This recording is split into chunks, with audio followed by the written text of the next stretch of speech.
चलो गर्ल्स, अब हम स्टार्ट करते हैं चैप्टर नंबर 8 कोरिलेशन। ठीक है,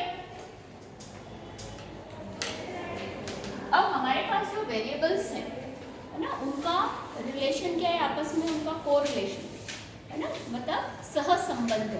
अगर हिंदी में हम बात करें तो इसको क्या कहते हैं, सहसंबंध।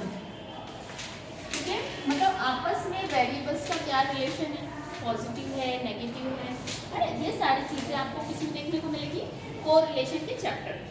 सबसे पहले अगर हम बात करें तो हमारे कोरिलेशन के मीनिंग की है ना, आपको सभी को पता है कि डे टू डे की लाइफ में हम हमारे बहुत सारे एक्सपीरियंस करते हैं, बहुत सारे वेरिएबल होते हैं हमारे पास में। तो एक वेरिएबल का दूसरे वेरिएबल से क्या रिलेशन है ना, जैसे आप आपकी फैमिली में रहते हो, आपको पता है हमारे मदर हैं, फादर हैं है ना, आपको सबकी रिलेशन पता है। तो उसी तरीके से हमारे स्टैटिस्टिक्स में भी एक वेरिएबल का दूसरे वेरिएबल से क्या रिलेशन है, दोनों एक दूसरे से क्या इंटरलिंक है, वो सारी चीज़ें आपको उसमें देखने को मिलती है। ठीक है, अब इसके बाद हम बात करते हैं characteristics of correlation.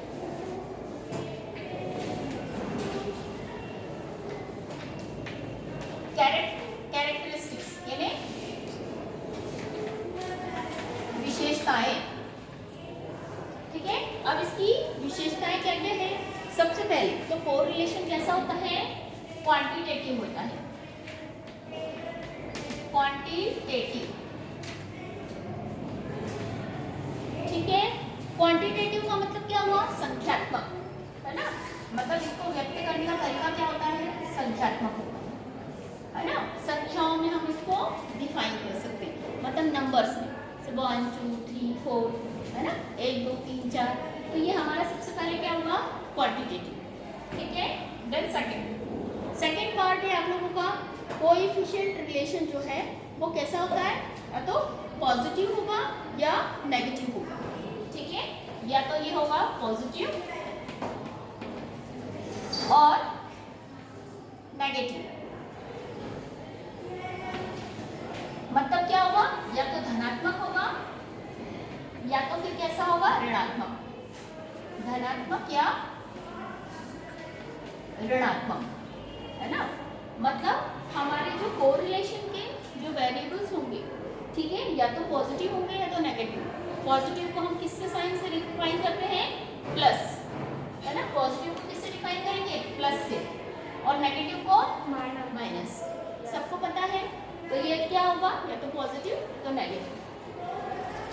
Next third characteristics क्या है हमारी, कि correlation can be misleading because there can be number है ना। अब इसको हम इजीली मिसलीड कर सकते हैं, मिसलीडिंग। ठीक है, मिसलीडिंग यानी इसका दुरुपयोग। ठीक है, इसका दुरुपयोग इजीली हो सकता है ना, जैसे चेक में आपको सबको पता है, जैसे हम लिखते हैं 5000, उसके बाद ये लगाना पड़ता है, नहीं तो कोई भी इसको क्या कर सकता है, मिसलीड कर सकता है, इसको जीरो बना सकता है, कर सकता है ऐसा कोई। उसमें वर्ड्स में भी लिखते हैं 5000, तो इजीली इसको कोई 50 नहीं कर सकता है, क्योंकि 5 और 50 की स्पेलिंग में डिफरेंस है, सभी को मालूम है ना। तो इसलिए हम लोग क्या करते हैं, चेक में वगैरह बाकी जगह पर आपको अंकों में और शब्दों में दोनों में लिखा जाता है, मतलब वर्ड्स में और साथ में स्पेलिंग से। स्पेलिंग यानी वर्ड्स में भी आप लिख सकते हैं और साथ में पॉइंट्स पर लिख सकते हैं ना। ठीक है, इतना आ गया समझ में। देन फोर्थ पॉइंट देखो, कोरिलेशन। कोरिलेशन जो है वो उसको हम क्या कर सकते हैं, इसका इफेक्ट थर्ड फैक्टर पे नहीं पड़ता है। थर्ड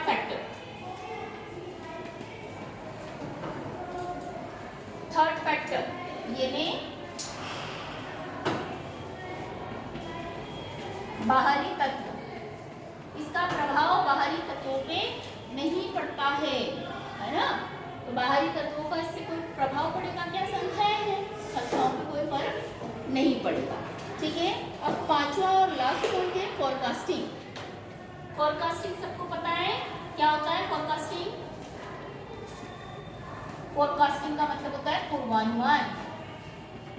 ठीक है, आप इस पे फोरकास्ट कर सकते हैं, संख्याएं हैं है ना। तो इसमें आप क्या कर सकते हो, फोरकास्ट कर सकते हो, मतलब पूर्वानुमान लगा सकते हो कि भाई मुझे इस साल में इतना प्रॉफिट हुआ है ना, तो नेक्स्ट आने वाले सालों में कितना प्रॉफिट होगा, है ना।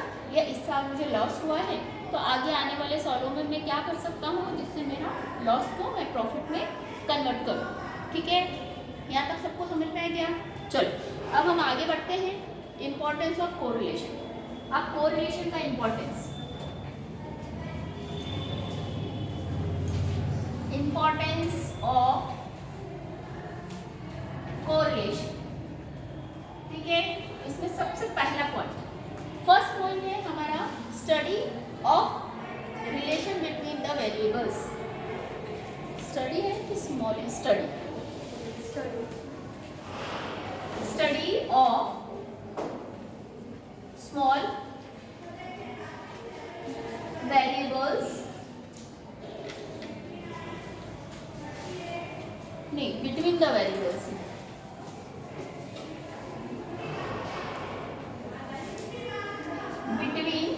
The variable, study of between the variables, है ना। अब इसका क्या हुआ, हम वेरिएबल्स के बीच में जो स्टडी करते हैं, है ना, मतलब चरों के मध्य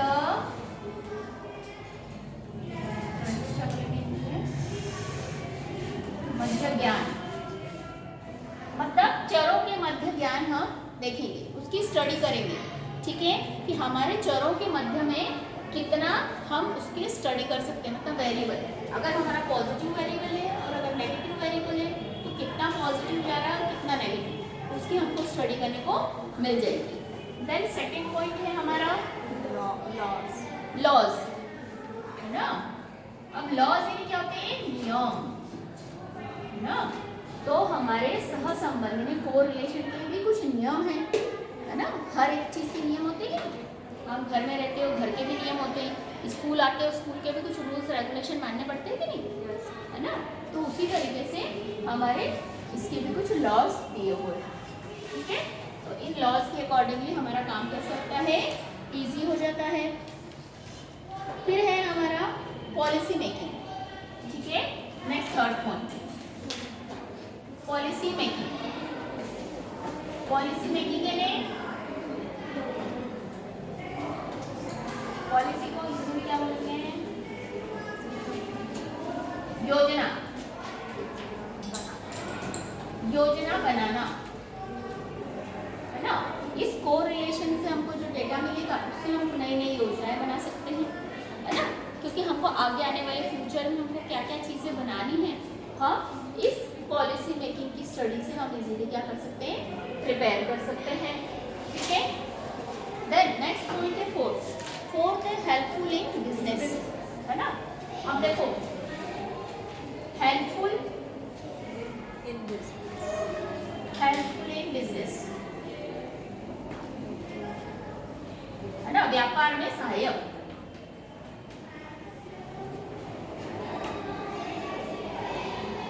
ठीक है, अब ये व्यापार में भी सहायक है, कैसे, इस कोरिलेशन के थ्रू जब हम रिलेशन देखते हैं कि हमारे प्रॉफिट में या हमारे लॉस में क्या रिलेशन है, हम कितने एक्सपेंसेस को रिड्यूस करें कि हमारा प्रॉफिट इंक्रीज हो जाए, है ना, मतलब हम कितने नुकसान को हम कितने ज़्यादा इससे क्या काम करें कि हमारा कवर अप हो जाए, है ना। तो हम क्या कर सकते हैं इसमें, ये हमको बिजनेस में भी क्या करता है, सपोर्ट करता है, हेल्प करता है। ठीक है, अब लास्ट पॉइंट है हमारा स्टेबिलिटी।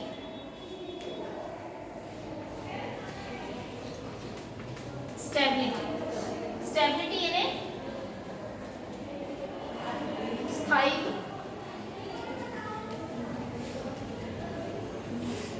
ठीक है, अब ये कितनी इसमें स्टेबिलिटी, स्थिरता, है ना, इसको स्थिरता लिख लो मेरे, स्थायित्व की जगह स्थिरता, स्थिरता। ठीक है, सबसे स्टेबल वर्ड ये स्थिरता, है ना। स्टेबिलिटी यानी उसमें कितनी स्टेबिलिटी, कितना स्थिर है ना। अब जैसे हमारे पास में पॉजिटिव नेगेटिव रिजल्ट है तो स्थिर है कि नहीं है ना, तो उसमें हमको स्टेबिलिटी भी देखने को मिल जाती है कि हमारा काम जो है वो कितना स्टेबल है। अब हम बात करेंगे टाइप्स ऑफ कोरिलेशन, ठीक है, कि कोरिलेशन के कितने टाइप्स हैं।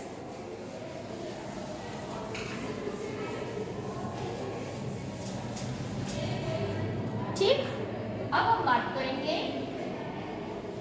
टाइप्स ऑफ कोरिलेशन, मतलब सहसंबंध के प्रकार।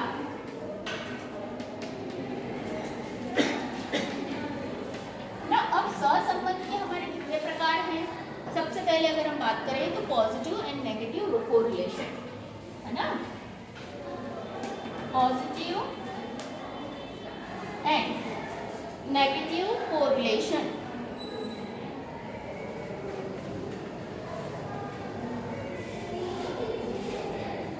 इसका मतलब आपको सभी को पता है ना, धनात्मक और ऋणात्मक सहसंबंध, है ना। मतलब ये कोरिलेशन हमको क्या बता रहा है, हमारा रिलेशन बता रहा है पॉजिटिव है या नेगेटिव। सबसे पहला कोरिलेशन का प्रकार क्या होता है, पॉजिटिव या नेगेटिव, है ना। मतलब हमारे कोरिलेशन या तो पॉजिटिव होंगे या हमारे नेगेटिव होंगे, ठीक है। पहला तो ये हो गया। फिर है linear and non linear. Second है linear and non linear correlation.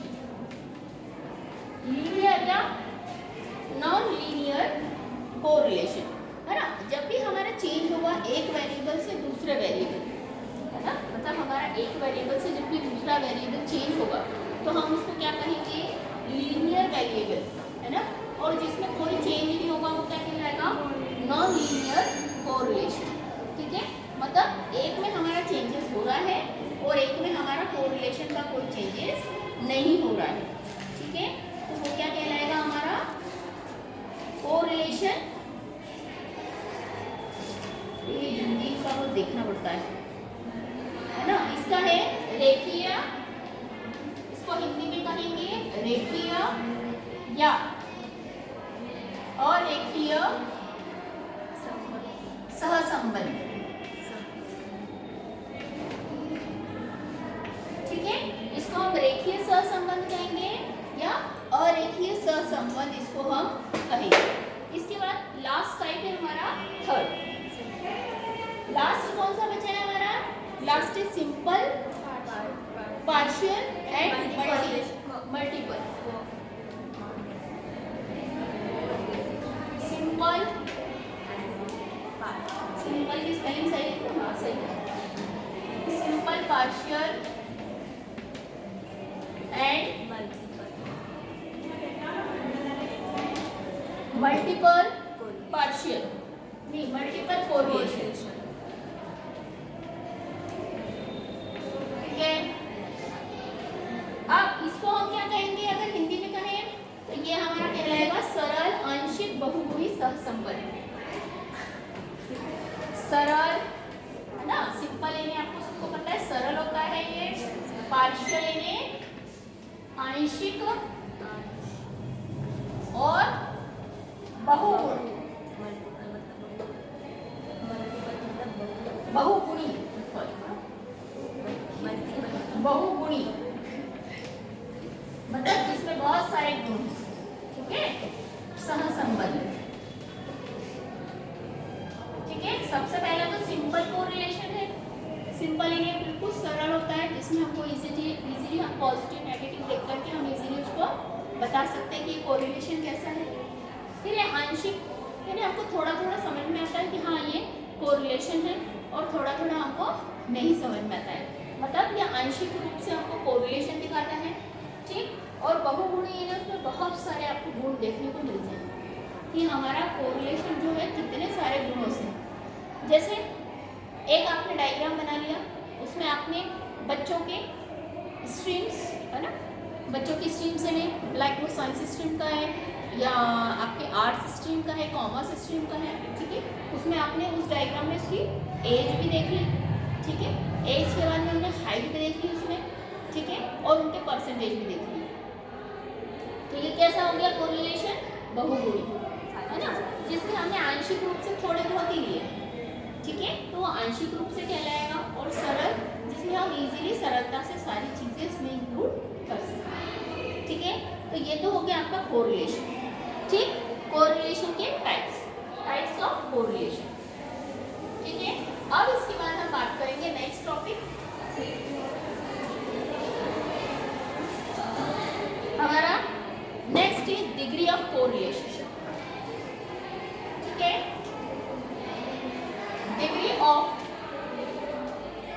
Correlation, ठीक है। अब कोरिलेशन की हमारी क्या डिग्री है, सबसे पहले परफेक्ट कोरिलेशन, फर्स्ट है परफेक्ट कोरिलेशन, ठीक है। अब परफेक्ट कोरिलेशन क्या कहलाएगा हमारा,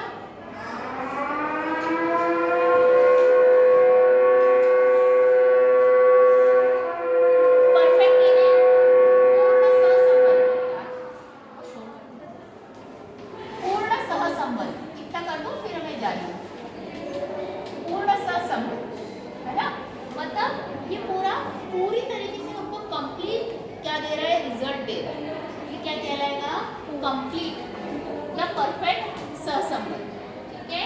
देन सेकंड नंबर है हमारा लिमिटेड कोरिलेशन, लिमिटेड यानी सीमित, लिमिटेड कोरिलेशन, है ना। अब इसमें लिमिटेड दिखा रहा है, वो लिमिटेड यानी क्या हो जाएगा, सीमित सहसंबंध, सीमित सहसंबंध, मतलब ये कोरिलेशन कैसा है, लिमिटेड है ना। हमको रिजल्ट कितना दे रहा है, लिमिटेड दे रहा है। जैसे अब हमारे एग्जाम देने के बाद में हमारे पास रिजल्ट आता है ना, तो रिजल्ट में हमको परसेंटेज आ जाते हैं, ठीक है। तो हमको परसेंटेज क्या बता रहे हैं, हमारा सीमित दिखा रहे हैं, हमारे सारे जो मार्क्स हैं उनको उन्होंने क्या कर दिया, कंप्राइज कर दिया, छोटे रूप में हमको दिखा दिया, है ना। तो हमारे सहसंबंध कैसा बता रहा है, हमको सीमित बता रहा है ना, सीमित तौर पर, ठीक है। फिर हमारा लास्ट है लैक ऑफ कोरिलेशन, थर्ड है हमारा lack of correlation, lack of correlation यानी इसमें सहसंबंध की कमी बताता है। ये क्या बता रहा है, सहसंबंध की कमी, है ना। ये क्या बता रहा है, सहसंबंध की कमी को या सहसंबंध की अनुपस्थिति को दिखा रहा है, कमी या अनुपस्थिति।